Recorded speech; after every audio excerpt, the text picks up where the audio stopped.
मैंने भी कल वोट दिया और मेरी तरह करोड़ों पाकिस्तानी रात देर गए तक इलेक्शन के रिज़ल्ट का इंतज़ार करते रहे, लेकिन सूरत हाल ये थी कि सुबह 8 बजे तक भी चंद ही कौमी और सूबाई असम्बली के इस नशिस्तों के रिज़ल्ट आए थे। तो ये ताख़ीर क्यों हुई? 2018 में जो इलेक्शन रिज़ल्ट सिस्टम था RTS, उसके बैठने से पहले 52% रिज़ल्ट का ऐलान हो चुका था, लेकिन अभी सूरत हाल ये है कि इलेक्शन कमीशन के हेडक्वार्टर्स के अंदर पहले तो रिज़ल्ट आ ही नहीं रहे थे और उसके बाद इतने ज़्यादा आए कि उसे सिस्टम में शामिल करने में भी देर लग गई। हमारे मुख्तलिफ नामा निगार इलेक्शन कमीशन ऑफ पाकिस्तान के हेडक्वार्टर में मौजूद थे और हैं। उन्होंने वहाँ अफसरान और अमले से पूछा कि ये ताख़ीर क्यों हो रही है, तो उन्होंने बताया कि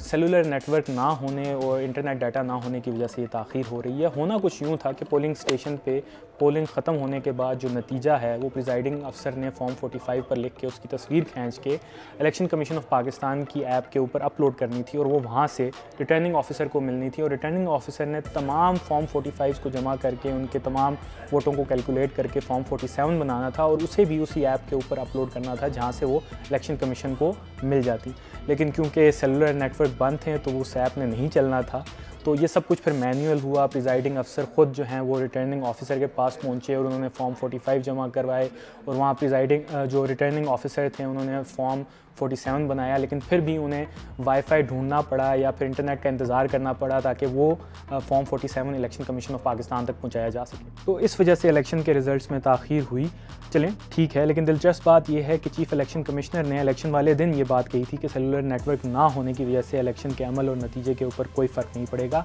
यही बात BBC की नुमाइंदा ने इलेक्शन कमीशन ऑफ पाकिस्तान की तर्जुमान निगत सदीक के सामने रखी। तो उन्होंने एक तरफ तो कहा कि चीफ़ इलेक्शन कमिश्नर ने सही बात की है, लेकिन दूसरी तरफ ये भी कहा कि हाँ देर लग गई क्योंकि फॉर्म 45 जो हैं वो ROs तक नहीं पहुंच सके और वो फॉर्म 47 नहीं बना सके। तो खुलासा ये है कि 2018 में RTS चलते चलते बैठ गया था और मौजूदा इलेक्शन मैनेजमेंट सिस्टम उठ ही नहीं सका।